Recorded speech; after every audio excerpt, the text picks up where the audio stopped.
నిరీక్షణ prayer house మరియు centre సంఘముల తరపున సర్వజ్ఞాన సంపదలకు నిలయమైన యేసుక్రీస్తు నామంలో మీ అందరికీ నా వందనములు. ఈరోజు దేవుని వాగ్దానం సామెతల గ్రంథం 3వ అధ్యాయం 14వ వచనం. అపరించి సంపాదించుట కంటే జ్ఞానలాభం పొందుట మేలు. వెండి వల్ల కలిగే లాభం కంటే జ్ఞానం వల్ల కలిగే లాభం ఎక్కువ. మేలిమి బంగారం కంటే జ్ఞానం కలిగించే ప్రయోజనం అధికం అని వాక్యం సెలవిస్తూ ఉంది.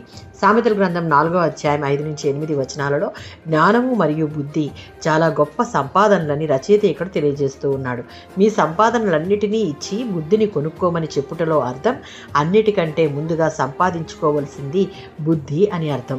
రక్షణలాగానే దైవ జ్ఞానం సైతం వెండి బంగారముల కంటే ఎంతో విలువైనది. అంటే మనిషి మరి దేన్నైనా కోరుకోవడానికంటే ముందుగా ఒకదాన్ని అంటే జ్ఞానాన్ని ప్రేమించి దాన్ని గొప్పగా చేసి హత్తుకోవాలి అని అర్థం.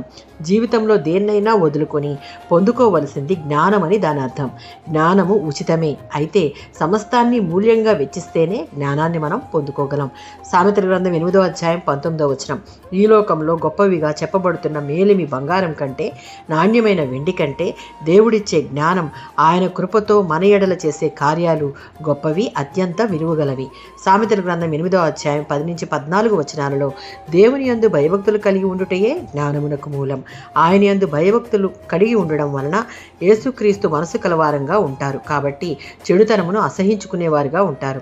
గర్వము, అహంకారము అనేవి వారిలో ఉండనేరవు. దేవుడిచ్చే జ్ఞానము ఈ లోకంలో దొరికే అమూల్యమైన విలువైన వాటికంటే శ్రేష్టమైనది.